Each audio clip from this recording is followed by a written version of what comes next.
네, 여러분들 반갑습니다. 오늘 조금 무거운 마음으로 방송을 켜게 되었고요.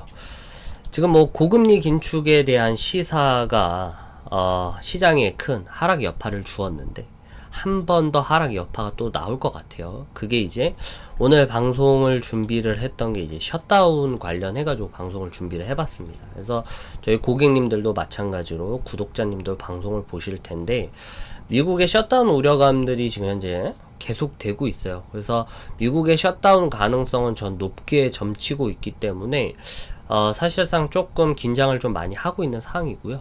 미국의 셧다운이 만약에 터지게 되면 셧다운에 대한 우려감들이 조금 피할 수 있을 것인가에 대한 부분들은 다행히도 저희가 이제 추석에 대한 연휴가 껴 있습니다. 그래서 추석 연휴로 인해서 이러한 정말 하락 사이클은 좀 피하지 않을까, 변동성을 피하지 않을까 조금 안심은 하고 있는데, 근본적으로 셧다운이 무엇인지, 그리고 뭐가 지금 시장에 하락 압력을 또 주고 있는지에 대해서 오늘 좀 설명을 드리겠습니다.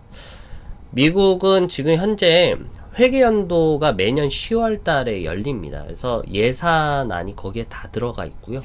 그래서 매년마다 이 예산의 이 승인을 거친 예산안을 가지고 뭐 공무원들에 대한 뭐 연금이라든지 아니면은 지금 현 정부에서 진행하고 있는 여러 가지 프로그램들을 이 예산안으로 지금 현재 진행을 하는데, 이 예산안이 9월 30일까지 통과가 되어야지만이 이 지금 현재 정부가 정상적으로 운영이 될 수가 있겠죠.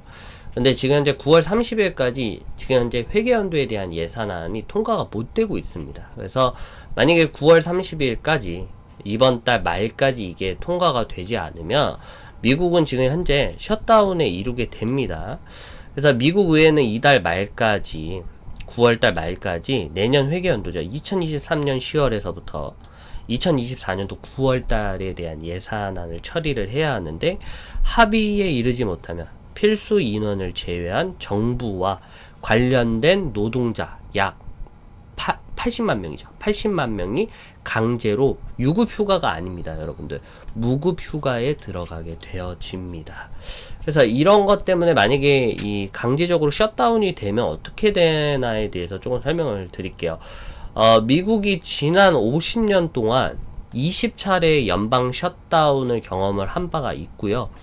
최근은 트럼프 행정부 때 2018년도 12월 달에 34일 동안 이게 지속이 됐었어요. 그러면 2018년도 12월 달로 가보도록 하겠습니다. 미국 증시 다우, 나스닥 12월 달로 넘어가 보도록 할게요. 2018년도 12월 달로 넘어가게 되면은 2018년도 12월 달 이때입니다. 이때 12월 달에 낙폭이 눈에 띄게 보여지죠, 여러분들. 지금 보시게 되면 12월 달에 연방 정부의 셧다운이 돌입을 하면서 저게 저렇게 큰 폭으로 낙폭이 된 거예요. 그래서 2018년도 12월 달에 이렇게 낙폭이 되었기 때문에 제가 좀 겁이 난다라는 표현이 여기서 나오는 겁니다. 가뜩이나 지금 현재 기초 체력이 많이 좋지 않아요. 기초 체력이 좋지 않은 건 고금리 상태 때문에 지금 현재 증시가 여러 군데를 맞았습니다. 정말 피투성이 피멍이 아니에요, 여러분들. 피투성이가 될 정도로 지금 현재 증시가 얻어 터진 꼴이고, 거기다가 국채금리가 지금 현재 금융위기 이후 2007년도? 2008년도 이후에 정말 국채금리가 최고치를 달성을 하고 있습니다. 이러한 상황 가운데서 이러한 지금 기초 체력이 많이 약해진 가운데 트럼프 대통령 때 셧다운이 34일을 갔어요. 근데 주가에 대한 지수가 정말 엄청나게 빠졌죠. 15%가 지수 하락이 이어졌으니까 지수가 지금 보게 되면은 나스닥만 보면은 7,500PT에서 거의 6,500PT 빼버렸으니까 1000PT 가량이 빠진 거라고 보시면 되고요. 다우 지수도 한번 살펴보도록 할게요. 참 첩첩산중이 이런 말인 것 같아요. 첩첩산중이 이런 말인 것 같고, 2018년도 트럼프 대통령 당시 셧다운이 됐을 때 12월 달에 낙폭이 다우지수는 27,500PT에서 25,000PT까지 대략 2,500PT가 좀 빠져있는 상황입니다. 그래서 지금 현재 셧다운이 지속이 된다라면 9월 30일까지 만약에 이게 예산안이 통과가 되지 않아서 셧다운이 된다라면 2018년도 때 2000PT를 뺐잖아요. 그러면은 지금 현재 기준으로 어디 선까지 뺄 수 있냐면 여기 기준까지 뺄 수가 있겠네요. 32,500PT. 오늘 왜 이렇게 수치가 이렇게 잘 딕션이 안 되는지 모르겠는데 32,500PT까지도 빠질 수 있다라는 거를 좀 감안을 하셔야 된다는 거죠. 여기까지 뺄 수가 있다. 그러니까 이것 때문에 좀 우려감이 된다라는 거죠. 차트가 잘 안 보였네요. 여기까지 지금 현재 32,500PT까지 뺄 수 있다. 34,000에서 조금은 좀 마음이 조금 심란한데 아직까지는 확정은 아닙니다. 9월 30일까지 이게 셧다운이 되냐 안 되냐 그거에 대해서 중점을 둬야 되기 때문에 아무튼 쭉쭉 넘어가도록 하겠습니다. 그래서 트럼프 행정부 때 2018년도 34일 동안 진행됐을 때 나스닥 지수도 1000PT가량이 하락을 했고요. 가량 하락이 되었고 다우 지수 같은 경우에는 2000PT가량이 하락이 되었기 때문에 이번 2023년도 9월달 셧다운 시 이 정도에 대한 낙폭이 나올 수 있는지에 대한 우려감들이 좀 시장 내에 좀 있다 라고 여러분들 판단하시면 돼요. 그래서 지금 현재 주가 지수도 이 모양이고 코스피 코스닥 지금 현재 추세 또한도 이 모양이다 라고 여러분들이 생각을 하시면 될 것 같습니다. 무슨 말씀인지 알겠죠? 그러한 상황이 일단은 지속이 되고 있고요. 일단 쭉쭉 넘어갈게요. 그렇다면 공화당 강경파들 프리덤 코커스라고 하는 집권당의 지금 현재 민주당이 예산안에 대폭 삭감을 요청을 하고 있어요. 지금 보시게 되면 공화당 강경파들이 지금 반대를 나서고 있는 거예요. 공화당 내에서도 정말 극우 진짜 보수 집단에서 이거를 반대를 하고 있는 겁니다. 집권당 민주당의 예산을 대폭 삭감을 해야 된다. 추가적으로 우크라이나의 백지수표 지원 또한도 중단해야 된다라는 요청이 지금 현재 들어오고 있는 상황입니다. 그래서 예산안을 대폭 삭감하거나 우크라이나에 지금 현재 지원하고 있는 백지수표 이러한 부분 또한도 지원 중단하지 않으면 우리는 뭐한다? 셧다운을 해버리겠다라고 나서고 있는 거고요.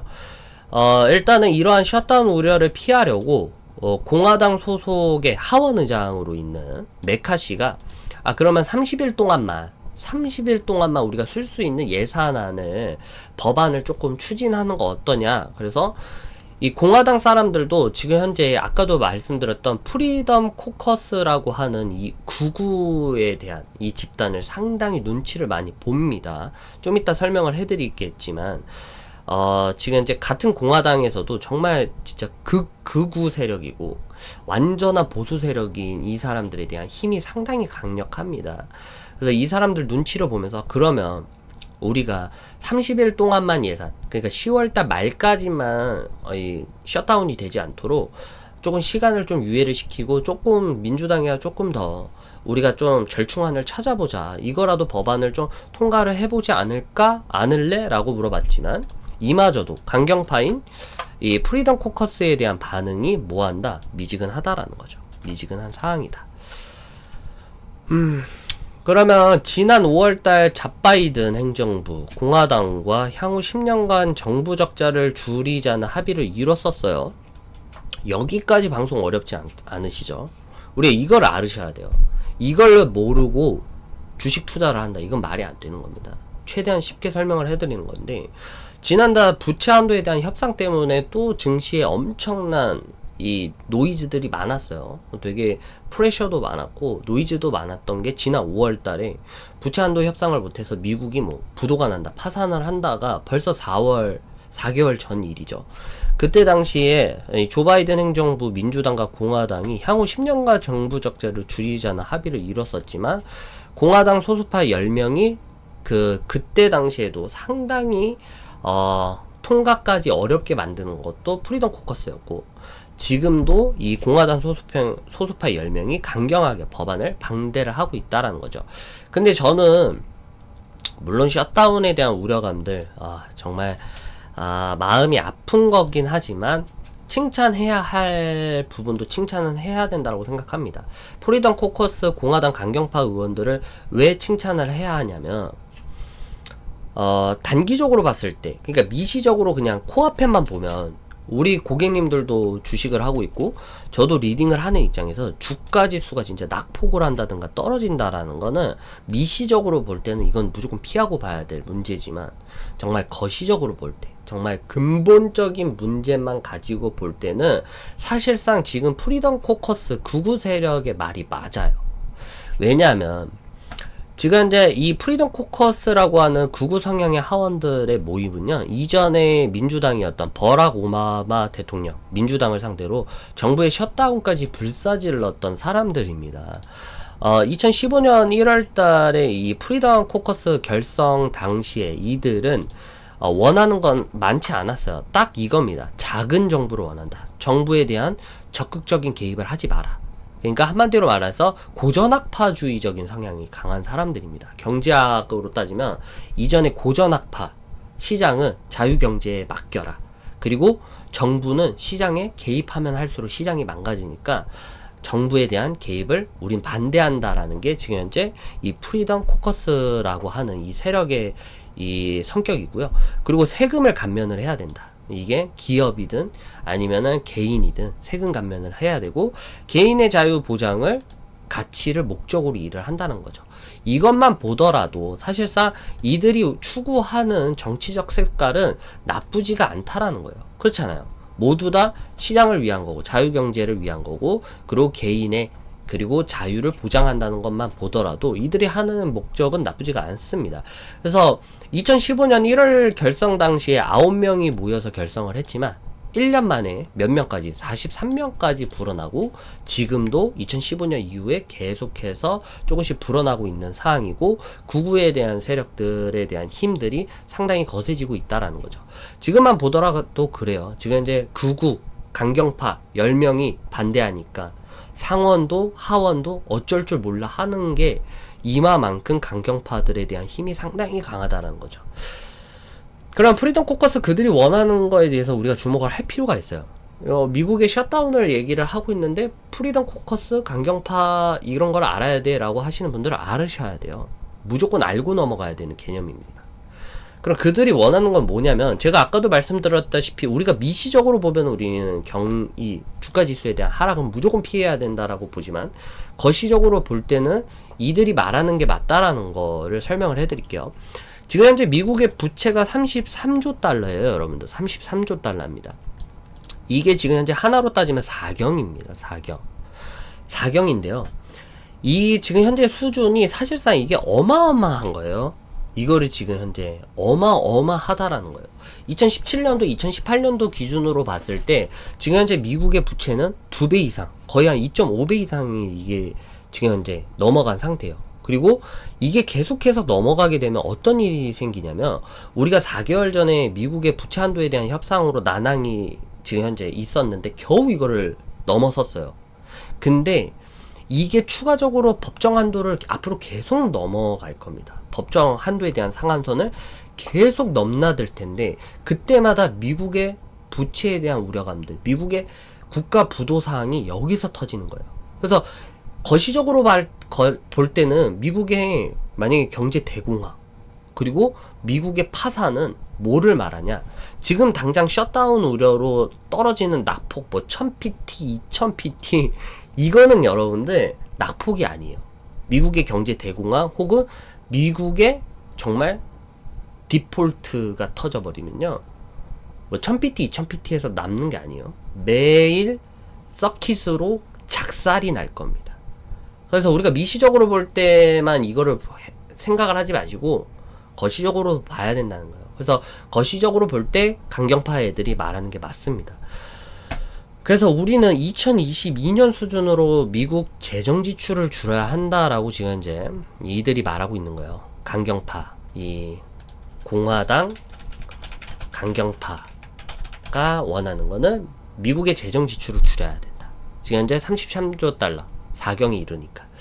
그래서 뭐를 원하냐면은 2024년 회계연도 지출을 2022년도 수준까지 줄이자라고 얘기를 하는 거고요. 그리고 지금 현재 보시게 되면 2022년 수준이 1조 4,700억 달러로 줄이자.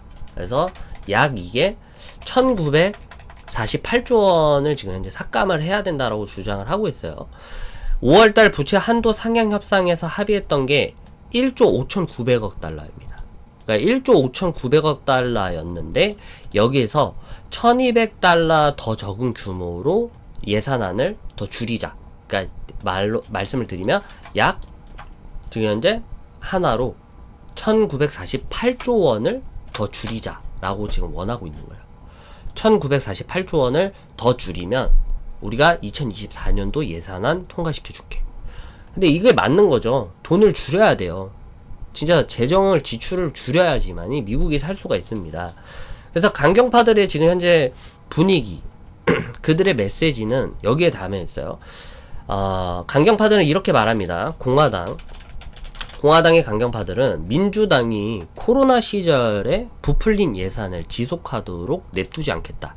어떤 조치를 쓰더라도 반대할 것이며 차라리 정부 폐쇄하는 게 낫다.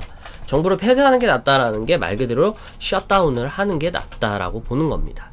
더 나아가서 공화당 강경 의원 모임이 프리덤 코커스의 랠프 노먼 하원 의원은 이게 중요하죠.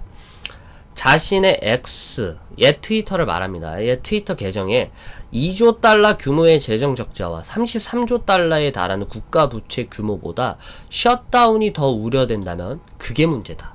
한마디로 말해서 지금 현재 이 예산안을 줄이는 것보다 차후에 부채가 더 늘어나서 국가가 부도가 맞을 바에는 지금 현재 예산을 줄이는 게 맞는 건데 이거를 통과를 못 해가지고 셧다운이 된다라는 거에 대한 우려를 생각을 한다면 그건 잘못된 거다라고 얘기를 하는 거예요. 아까도 말씀드렸다시피 한치 앞만 보고 차후에 뒤에 있는 큰 일을 망치지 말자는 거죠. 그쵸 여러분들? 지금 현재 우리가 줄여야 될 건 줄이고 피해야 될 거는 지금 계속해서 피해 나가야 되는데 이거를 못해서 나중에 우리나라, 우리 국가가 정말 완전히 경제 대공황, 국가 부도의 사태가 일어나는 것이 그게 더 우려스럽다라고 계속해서 말을 하는 겁니다. 그렇다면 지금까지 조 바이든은 뭐 했냐 이겁니다. 조 바이든은 뭐 했나. 문제는 그겁니다. 그러니까 제가 말씀드렸던 거 그거예요. 정부의 재정 지출, 뭐 예산안 편성은 국가 그 행정부가 이제 출범할 때 당시에 바로 이제 들어가게 되는 거죠. 프로젝트가. 근데 조 바이든이 지금까지 7,400억 한화로 997조 달러 규모의 지출이 수반될 조 바이든 행정부의 IRA, 인플레이션 감축법 등도 재정 부담 요소로 지금 현재 작동이 되고 있는 거예요. 쉽게 말해서 지금 이제 뭐 계속해서 여러 가지를 추진을 합니다. 인프라 투자 이것도 해야 돼. 그리고 지금 뭐 인플레이션 리듀셔 액트라고 하는 IRA라는 이런 법안으로도 현재 진행을 해야 되고 여러 가지 진행을 해야 된다라는 이런 것만 계속해서 진행을 해야 된다. 인프라 투자만 계속해서 진행해야 된다라고만 하지. 사실 지금 현재 경제적으로 봤을 때 세수 확보도 어렵고 경제 침체 분위기도 강하고 사람들이 소득도 안 하고 사람들이 소득을 안 하니까 기업들 입장에선 생산을 줄이면서 지금 현재 고용도 줄이고 이러한 악순환을 지속을 하고 있는데 무슨 계속해서 뜬구름 없이 뭐 투자를 해야 되고 기업들한테 뭐래 혜택을 지원을 하고 뚱딴지 같은 개짓거리를 계속하고 하고 있는 거예요 여러분들. 이거를 그 얘기 아시나요 여러분들? 대한민국 사람들이 정말 똑똑한 겁니다. OECD 국가 중에서 이 사우스 코리아가 이뤄낸 경제 이런 메커니즘은 세계 어디에서도 없어요. 그리고 IMF 금융위기 구제 당시에 우리나라가 기네스에 올라갔습니다. 뭐죠? 정말 그런 어려운 순간 가운데 단기적으로 국가에 대한 경제를 회복시킨 거는 우리나라가 유일무이해요 여러분들. 우리나라가 정말 똑똑해요. OECD 국가 안에서 10위권으로 들어가고 반도체며 뭐 여러 가지에 대한 정말 내놓으라 하는 것들도 우리나라 사람들이 정말 똑똑한데 여러분들 그거 아셔야 돼요. 미국은요 다릅니다. 미국의 국민들의 평균 수준은 이하입니다. 이거 뭐 비판하는 거냐 이럴 수도 있는데 정말 미국인들의 평균 수준이 우리나라보다 이하예요. 걔네들이 국가가 지금 현재 잘 사는 거는요, 몇 명의 똑똑한 사람들이 정말 창의적인 혁신을 이뤄서 세계적인 기업들을 세워서 지금 현재 미국이 있는 거지, 걔네들 아니었으면 사실 미국도 OECD 국가 중에 뭐 1위? 말 같지도 않는 거죠. 정말 그거를 왜 이 말씀을 하냐면요, 조 바이든이 지금 진행하고 있는 지금 현재 여러 가지에 대한 법안들, 아니면 말 같지도 않는 재정에 대한 부분들, 통화 정책에 대한 부분들만 보더라도 지금 현재 임기까지 18년도죠. 2018년도 때부터 2023년도까지 지금 현재 이루어지는, 2018년도 아니죠. 2017, 2018, 2019, 2020, 2020년도에서부터 지금 2024년도까지 조 바이든 행정부가 이뤘던 이 모든 요소들만 보더라도 엉망이에요, 엉망. 이 정말 쓰레기 중에 쓰레기입니다. 그러니까 옛날에 우리 문재인 대통령이 말했던 소득주도 정책도 완전 실패한 정책이잖아요. 소득을 주도를 하려면요, 기업들이 살아나야 되는데 청문회 열어가지고 기업들은 개박살 내놓고 기업들을 위축을 시켜놓고선 소득주도 정책을 펼치고 자빠졌으니 뚱땅진 같은 겁니다. 제가 할 말은 합니다. 그래서 민주당이 지금 현재 별다른 게 없어요. 그래서 미국도 정신 차리라는 소리예요. 미국의 시민들이 정말 대가리가 있고 뇌가 있고 뚝가가 정신이 팔려 있으면 이건 정치적인 양극화를 떠나서 4년 동안에 지금 현재 경제가 개박살 나고 지금 현재 하나가 뚜렷하게 성과가 없는데 이건 문제가 있다라는 걸 인지를 해야 된다는 거죠. 그럼에도 불구하고 아직까지도 민주당에 대한 정말 지지율이 높다는 건 멍청한 우매한 사람들이 얼마나 많다는 걸 보여주고 있는 거죠. 그동안에 조 바이든은 세제 개편을 통해 재정 수입을 확대하려는 별다른 성과를 못 내고 있어요. 4년 동안. 그리고 더 나아가서 이게 안 되니까, 이 세수 확보가 안 되니까 뭐를 지금 현재 지랄을 했었냐면은 디지털 지갑이죠.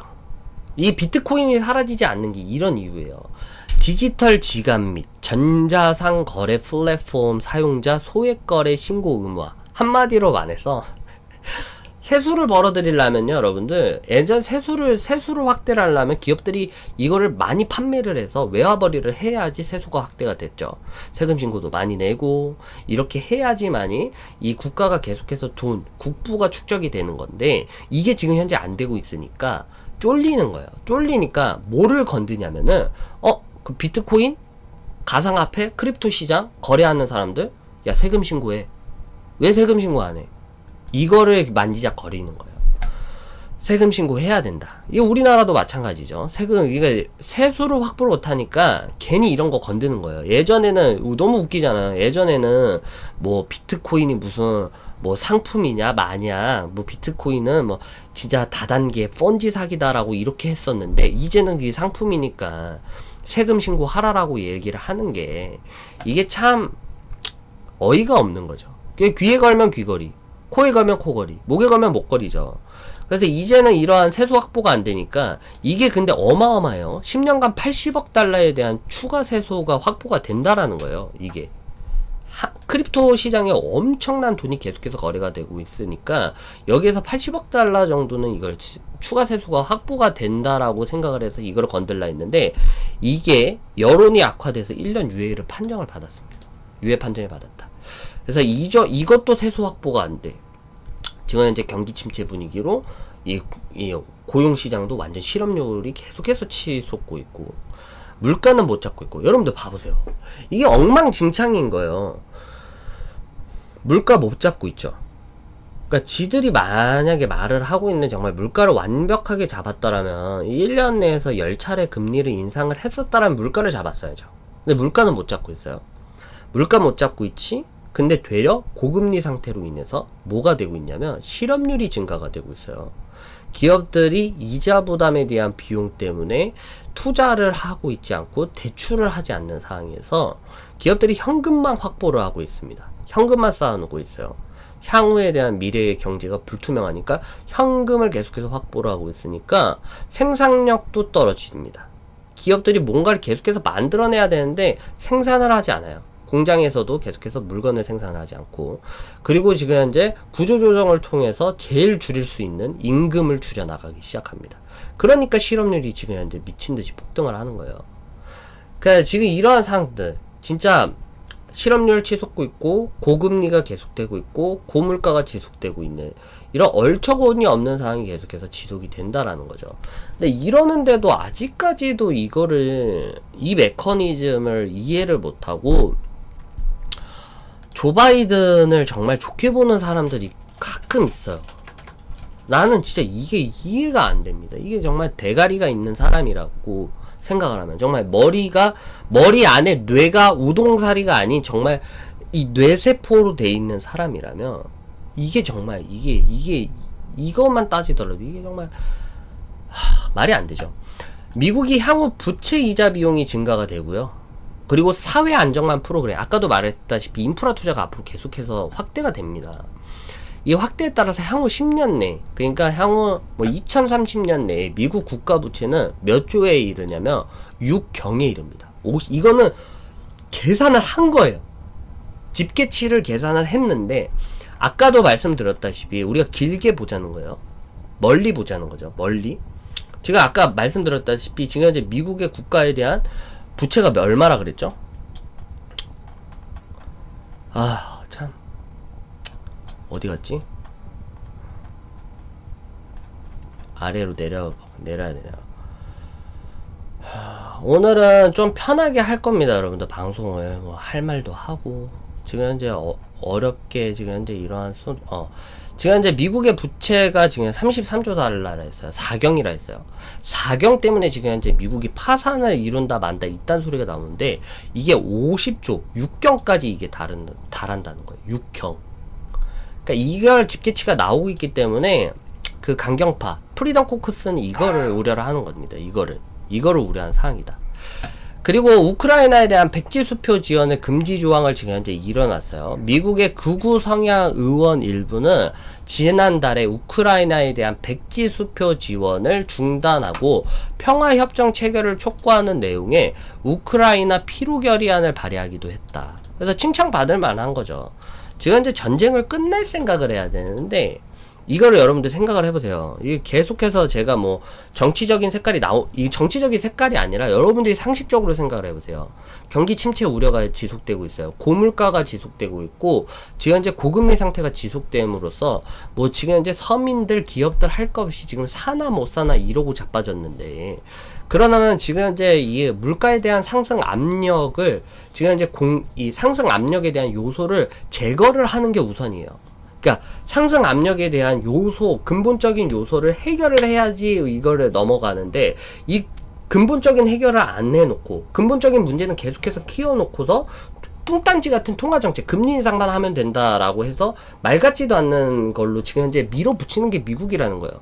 이게 무슨 말이냐면, 이게 맞아요. 미국의 극우 성향의 일부 애들이 맞는 게 이거예요. 전쟁을 끝내야 돼요. 그러니까 지금 현재 고물가가 걱정스러워? 그럼 고금리 정책으로 갈 게 아니라 우크라이나 러시아에 대한 전쟁을 끝내야 돼요. 이게 맞는 거죠.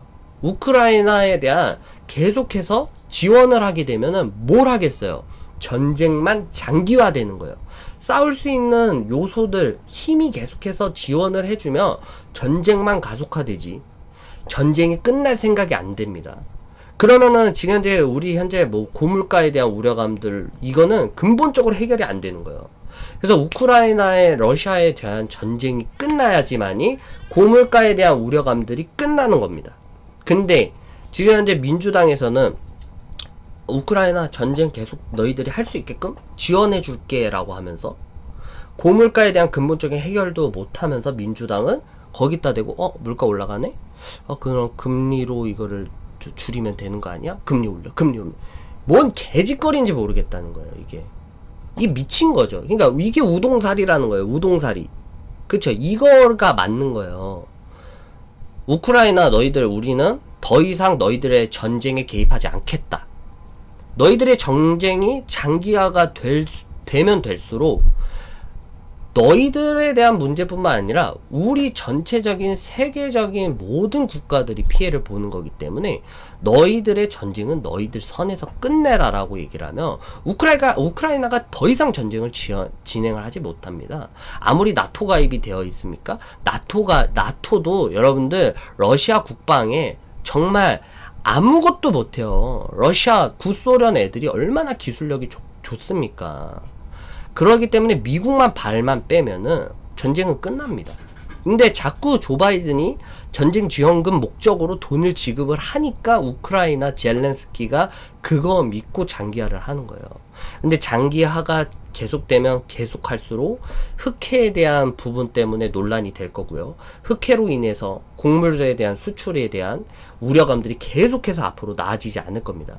흑해에 대한 곡물에 대한 수출에 대한 우려감들, 천연가스, LPG 가스 중단으로 인해서 유럽 국가들 간의 LPG 가스 공급, 이 공급난으로 인해서 또 재료값이 올라가고 원유 가격이 또 올라갈 거고, 거기다가 또 러시아라든지 사우디가 요번에 원유 감축을 들어갔죠.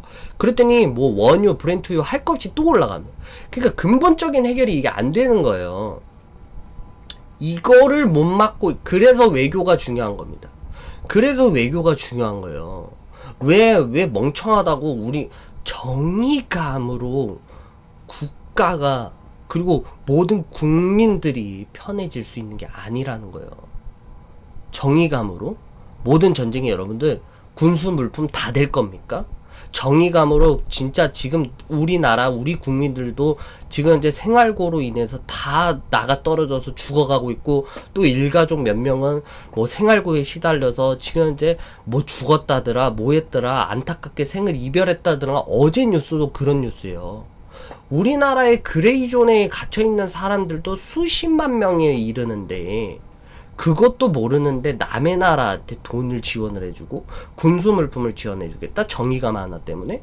이거는 말이 안 되는 겁니다.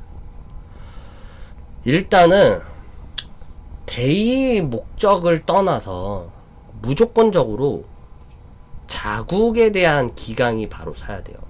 우리나라가 바로 서야 되고, 그리고 세계에 대한 경제에 대한 메커니즘이 침해되지 않는 선까지의 정의를 내세워야지, 그것도 모르고 계속해서 이딴 식으로 민주당이 지원을 하니까 우크라이나에 이 백지수표 지원 금지 조항을 넣어버린 거죠. 그래서 아까도 말씀드렸다시피 프리덤 코커스 공화당 강경파를 전 칭찬을 한다는 거예요. 이 거시적으로 봤을 때 이들이 하는 말이 다 맞다라는 거죠. 그래서 우크라이나의 피로결의안을 발의를 했어요. 이제 평화협정을 체결을 해야 된다, 이거를 요구를 하는 거예요. 평화협정을 체결한다. 미국이 발 빼면 그들은 평화협정에 대한 체결 의자에 앉을 수밖에 없다라고 얘기를 하는 겁니다. 우크라이나 지원에 대한 국민적 지지도가 갈수록 낮아지고 있어요. 이게 맞는 거예요. 시카고대 여론연구센터 NORC의 여론조사에 따르면 응답자 중에 우크라이나에 대한 무기 지원을 찬성하는 비율은 48%로 지난해 5월 조사 60%보다 떨어진 상태인 거예요. 이제 아는 거예요. 뚜까를 맞기 전에는 몰라요. 이게 똥인지 된장인지 모릅니다. 맞기 전엔 몰라요. 아, 저기에서 전쟁이 하고 있네. 전쟁하고 있네.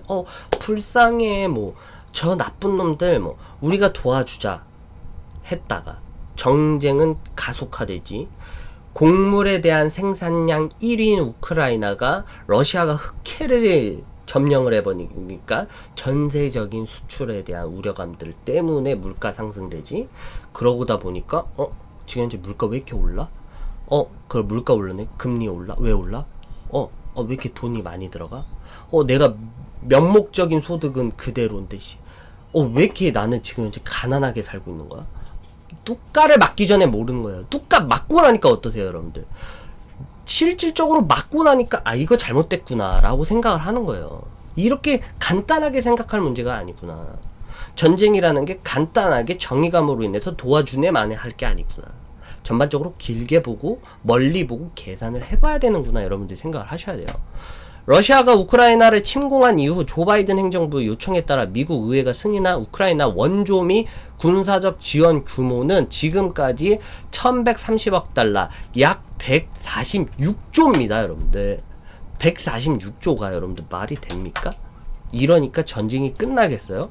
이러니까 무슨 이게 물가가 잡히겠냐고요. 이렇게 자꾸 전쟁을 계속해서 부추기고 자빠졌는데 약 하나로 146조가 우크라이나에 지금 군수물품, 군수장비, 돈들이 다 지원하고 있는 거예요. 저는 젤렌스키 좋게 안 봅니다. 여러분들이 저를 어떻게 보든 말든 간에 전 상관 안 해요. 젤렌스키는 전 좋게 안 봐요. 젤렌스키는 시민들을 포로로 삼고 시민들을 포로로 삼아서 전 국가한테 돈을 요구하는 정말 땅꺼지예요. 전 이렇게 표현해요. 국민들의 생명권을 포로로 잡아서 여러 국가들한테 이런 국민들의 생명에 대해서 되게 위로하는 척, 불쌍한 척, 연기, 가십거를 다 떨면서 사람들한테 원조 금액은 받는 그런 정말 센 도둑입니다. 이게 맞아요. 도적대예요. 젤렌스키 재산 여러분들 계산해 보셨어요? 젤렌스키 이스라엘에 있다가 젤렌스키 별장을 보셨나요? 여러분들 정말 국민을 생각한다면 더 이상 정말 수많은 여러 가지에 대한 생명들이 더 이상 일어나지 않게 외교적인 측면에서 더 밀어붙여야죠. 평화협정 체결을 위해서 더 나아가야죠. 우리가 진짜 우리는 미쳤다고 북한이랑 지금 안 싸우는 겁니까? 우리가 정의감으로 지금 당장 북한한테 모르르르 몰려가가지고 다 죽어라 이래야 돼요 저희가? 왜 우리는 그러지 못하고 있어요? 똑같잖아요. 왜 우리는 그러지 못하고 있냐고요. 그게 핵심이 아니라는 거죠. 더 이상의 수많은 피들, 수많은 희생들 더 이상 일어나지 않기 위해서 우리가 평화협정을 체결했고 38선을 만든 겁니다. 그 가이드라인에서 우리 생명도 존중받고 북한의 생명도 존중받기 위해서. 그래서 평화협정에 대한 체결을 이끌어내야 된다라는 거죠. 더 이상 전쟁을 부추겨서는 안 돼요. 미국뿐만 아니라 여러 유엔, 유럽 연맹들도 다 마찬가지예요. 쌍놈의 새끼들이죠. 왜 지들이 그 우크라이나에 대한 그런 걸로 인해서 정말 정말 전쟁을 끝내고 싶으면 러시아 푸틴 대통령한테 계속 전화를 걸어야 되고 외교부 계속해서 파견 나가서 유럽 국가들이든 미국이든 외교부 파견 나가서 유엔이 왜 있겠어요. 외교부 파견 나가가지고 더 이상 이런 싸움 하지 말자. 너무 수많은 죄 없는 사람들이 죽지 않냐. 이건 아니다. 이건 끝내야 된다. 이거 빨리 없애야 된다. 평화협정 이뤄야 된다. 우크라이나 젤렌스키 잡아다가 앉아라. 러시아 푸틴 대통령 앉아라 해가지고 둘이 앉혀놓고 계속 전반적으로 국가들끼리 계속해서 압력을 주면 그들이 평화협정 체결을 안 하겠습니까? 외교를 잘못하고 있는 거예요. 지금 하는 외교는 3차 세계대전 나보자라고 밀어붙이는 겁니다. 장기적으로 고물가 한번 죽여보자. 진짜 다 한번 죽어보자 하는 거예요. 방법론이 잘못됐다는 거고. 그래서 저는 이 민주당 멍청한 놈만 응원하는 민주당, 멍청한 사람이 민주당만 응원을 하는 겁니다. 이 얘기를 안 할 수가 없어요. 셧다운 얘기에서부터 여기까지 왔죠 여러분들. 과거 우크라이나 스캔들이 어떻게 이루어졌냐면요, 왜 그렇다면 왜 여러분들 생각을 해보세요. 왜 146조 원에 달하는 금액을 미국은 왜 우크라이나에 지원을 하냐 이거예요. 이게 과연 우연의 일치이냐 이거죠. 생각을 좀 해볼게요. 과거 우크라이나 스캔들을 조금 정리를 해볼게요. 트럼프 전 대통령이 우크라이나 스캔들 때문에 탄핵을 당할 뻔했죠. 그 사건이 뭐냐면 전 트럼프 대통령이 바이든 전 부통령 부자를 둘러싼 의혹을 제기를 했습니다. 그때 당시에 2016년 당시 바이든 부통령이었죠. 아들 헌터의 부패 연루 혐의를 덮기 위해서 우크라이나 측에 검찰총장을 해임하지 않으면 10억 달러에 이르는 미국의 대출 보증을 보류하겠다고 위협했다는 내용을 트럼프 대통령이 입수를 합니다. 한마디로 말해서 바이든의 아들인 헌터 바이든이 2014년도 4월부터 우크라이나 천연가스사 브리스마 홀딩스 이사로 재직을 했었어요. 이게 우연의 일치일까요, 여러분들? 생각을 해보세요. 바이든의 아들 헌터 바이든이 2014년도 4월부터 우크라이나 천연가스 회사의 뭐로 이사로 재직을 한 거예요. 그러다가 2016년도에 우크라이나 검찰이 이 브리스마 홀딩스, 헌터 바이든이 소속하고 있는 브리스마 홀딩스에 대해서 비리가 너무 많아서 조사를 하려고 했는데, 당시 미국의 부통령이었던 바이든이 나서서 공개적으로 그때 당시 빅토르 쇼킨 우크라이나 검찰총장을 해임시키지 않으면 뭐를 하겠다, 미국에서는 10억 달러에 대한 대출 보증을 지원을 막겠다라고 협박을 해버립니다. 이거를 트럼프 대통령이 가지고 나와서 이걸 터트린 거예요. 그래서 이거를 가지고 그때 당시 블라디미르 젤렌스키한테 가가지고, 야, 이거 조금 조사 좀 협조 좀 해라. 그랬더니 이걸 가지고 우크라이나와 원조했다, 우크라이나와 뭐 스캔들이 있었다라는 거를 또 조 바이든이 이걸로 물고 뜯고 해가지고 그때 당시 탄핵이 나왔던 거죠. 근데 이걸 알아야 돼요. 그때 당시 이 빅토르 쇼킨 우크라이나 검찰총장이 그러면 결론적으로 뭘 했냐? 해임했냐? 해임 당했어요. 해임시켰다라는 거죠. 이게 결론이에요. 쇼킨 총장을 해임했다. 누가? 페트로 포로셰코 우크라이나 대통령이 쇼킨 총장을 해임을 시켰다는 거죠. 해임이 됐다라는 거예요. 이게 중요한 거죠. 결론적으로. 그러면 도널드 트럼프 대통령이 맞아 떨어진 거고, 이걸 그러면 저는 방송 중에 왜 얘기를 하냐. 2014년부터 우크라이나와 브리스마 홀딩스 천연가스 회사 이사로 재직했던 아들내미가 있는데, 이 지원 규모의 146조 6천억 원이 지원 규모로 들어가면 이 천연가스 전쟁 때 필요한 이 천연가스에도 뭔가 있지 않냐 이러는 거죠. 합리적 의심을 해본다는 거야. 합리적 의심. 아들내미가 우크라이나에 마침 있네요. 아들내미가 우크라이나에 일을 하고 있어요. 이사로 재직을 하고 있네. 근데 난 대통령이네. 그럼 우크라이나에 지원을 해? 그러면 그 수많은 돈들이 이득을 안 받겠냐고요. 천연가스가 회사로 재직하고 있는 저 헌터 바이든이. 정의는 보고 싶어 하지 않죠, 많은 사람들이. 진실을 왜곡한다는 거예요. 진실을 보고 싶지 않은 겁니다, 많은 사람들이. 진실을 알라고도 하지 않아요. 궁금도 하지 않습니다. 제가 오늘 이 수많은 장황한 얘기들을 걸치면서 셧다운에서부터 우크라이나까지 강경파, 이 프리덤, 이 여러가지 강경파, 공화당 강경파, 이 사람들 얘기까지 제가 장황하게 얘기를 했지만, 얘기를 하고 싶은 건 한 가지예요. 의도적이지 않은 거예요. 지도자 한 명을 잘못 뽑아놨더니 경제 개박살나, 외교 개박살나, 그로 인해서 세계 경제가 지금 현재 세계화가 되고 있죠.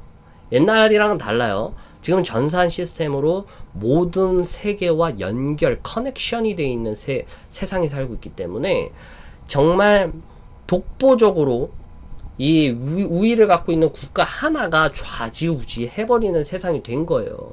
이걸 우리는 우려스럽게 생각을 해야 돼요. 미국의 한마디로 세계 경제가 와장창, 미국의 뭐 지도자 하나 때문에 세계 경제가 와장창, 이런 것 때문에 우리가 미국을 의존하지 않고 각 국가 개별 국가들이 자신들의 독보적인 국가에 대한 우위를 계속해서 유지를 시키고 권력을 분립을 시켜야 돼요. 이게 맞는 거예요. 우리나라에 3권 분립이 있죠. 입법부, 행정부, 사법부가 3권이 분리가 돼 있습니다. 왜 분리가 돼 있어요?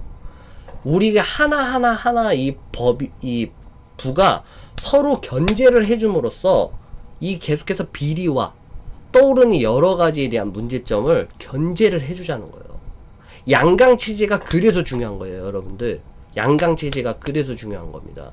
독단적으로 미국이 미국 좋아, 미국이 정말 세계를 선도하고 있어, 미국이 가는 방향이 맞는 방향이야, 이딴 식으로 생각하면 큰일 난다는 거예요.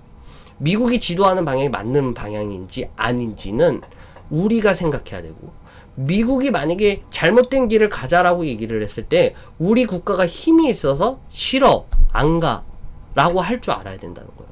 전 그렇게 소신있게 발언합니다. 미국이 안 좋은 길로 인도를 하는데 왜 우리가 그들을 따라가야 합니까? 우리가 언제까지 미국의 속국으로서 그렇게까지 우리가 미국으로 인도하고 뭐 친미 성향 어쩌고 저쩌고 나발 이런 걸 다 떠나서 저는 우리나라 정치적 색깔로 뭐 미국을 반대하면 빨갱이 색채다, 공산당이다 이러고, 미국을 좋아하면 친미다, 일본 미국 일본 이런 걸로 이런 걸 떠나서요, 여러분들. 호암자전에 이병철 회장님, 고 이병철 회장님, 삼성전자를 이룩하신 분이 그때 당시 일제강점기 시절 때 우리나라 식민지 지배를 보고 나서 들었던 생각이, 우리나라가 힘이 없으니까 일제에 대한 식민 지배를 받는구나. 우리가 경제적인 자주국가로서의 힘을 길러야지만이 일본으로부터 우리가 독립할 수 있다라고 해서부터 만들어진 게 지금의 현재 삼성전자예요. 그 삼성전자가 지금 현재 우리나라의 토대가 되고 있고 우리나라를 지금까지 경제를 이룩한 하나의 주축이 되고 있죠. 그럼 고 이병철 회장님 말씀이 맞는 거죠. 자주적 국가의 독립만이 정말 우리가 살 수 있는 힘을 기른다. 저는 정말 뭐 빨갱이 색채도 아니면 정말 친일본 미국인이 나발이니 다 떠나서 자주 국가에 대한 독립은 필요하다고 생각해요. 양강 체제가 있어야 된다고 생각해요. 진짜 서로가 서로를 견제를 하고 잘못돼 가는 방향이 있어라면 잘못된다라고 부딪혀 가야지만이 우리가 살 수 있습니다. 그래서 제가 러시아를 우둔하는 게 그것 때문이에요. 러시아 뭐 전쟁 일으켰니 만에 러시아가 좋니 많이 이런 걸 다 떠나서 구소련이 예전에 미국을 양강 체제로서 잡아주던 게 구소련이에요. 구소련이 있기 때문에 미국도 계속해서 구소련과 양강 체제로 인해서 지금의 현재 세계의 밸런스를 유지를 한다고 저는 생각을 합니다. 그러면 러시아가 없어진다라면 어떻게 될까요, 여러분들? 양강 체제가 무너지고 정말 미국의 하나의 메커니즘, 하나의 정말 이 세계화의 이 하나의 생각, 이 얘네들의 하나의 주축으로 유럽도 따라오고 세계 각국이 다 따라간다라면 이게 맞는 길인가? 이건 정말 잘못된 길입니다. 점진적인 사회주의의 하나의 메커니즘이라고 저는 생각해요. 오늘 진짜 열을 토해냈네요. 조지프 스티글리츠 노벨경제학상 수상자죠. 캠브리지 대학교 경제가 정말 유명하다라고 하는데, 조지프 스티글리츠 노벨경제학상 이 수상자도 예전에 IMF 부총재로 있는 그런 사람 중에 한 사람이었어요. 노벨경제학상 수상자의 조지프 스티글리츠 미국 컬럼비아 대학교 교수가 과도한 금리 인상이, 여길 잘 들으셔야 돼요. 과도한 금리 인상이 오히려 인플레이션을 더 부추길 수 있다고 경고했다. 최근 세계 경제를 궁지로 몰아넣은 인플레이션은 공급난 탓인데 금리 인상이 공급 확대를 위한 기업들의 투자에 제동을 걸 수 있다는 이유에서다. 이거 하나면 오늘 방송 마무리가 됩니다. 맞죠? 물가에 대한 상승 압력은 공급난 때문이었어요. 코로나 바이러스로 인해서 사람들이 자꾸 아프고 그걸로 인해서 자꾸 생산이 더디게 되고 공급이 안 되기 시작하고, 거기다 더 나아가서 갑자기 러시아 우크라이나 싸움이 터지더니 곡창지대라고 불리는 우크라이나에 대한 수출이 흑해에 대한 러시아의 점령으로 인해서 또 이것 때문에 공급난에 대한 계속해서 불밑듯이 터지니까 말 그대로 공급난으로 인한 문제인데 이걸 금리 인상으로 어떻게 잡을 거냐 이렇게 얘기를 하는 거예요. 이게 핵심입니다, 여러분들. 이게 근본적인 이유예요. 근본을 해결해야 돼요. 지금 현재 미국은 근본도 해결하지 못한 채 뜬구름 잡는 발상과 이상적이고 사이비적인 정책으로 지금 현재 전 세계 경제를 몰락시키고 있습니다. 이게 맞는 겁니다, 여러분들. 이게. 여러분들 부족한 방송이었지만 오늘은 좀 토를 많이 해냈어요. 제 방송이 뭐 여러분들의 어떠한 생각에 대한 촉매가 될 수 있고 자극이 될 수 있고 또 하나의 또 몰랐던 생각을 일깨워줬으면 하는 바람이 있을 뿐이고요. 그렇기 때문에 셧다운에 대한 우려감들이 지금 현재 많이 높다라는 거 여러분들 알고 계세요. 지금 분위기만 보더라도 그 강경파였던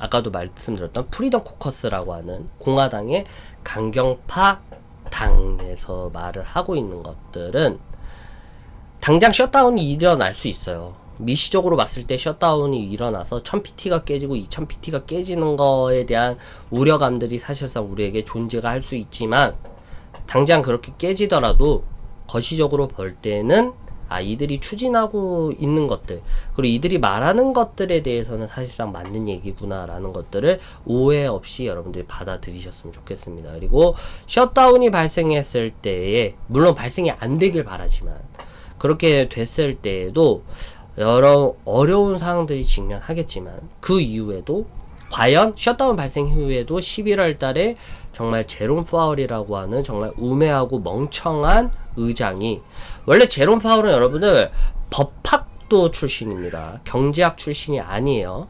법학 전문가예요. 법학 전문가. 근데 그 사람이 지금 현재 11월 달에도 과연 무진장으로 금리 인상을 진행을 할 건가?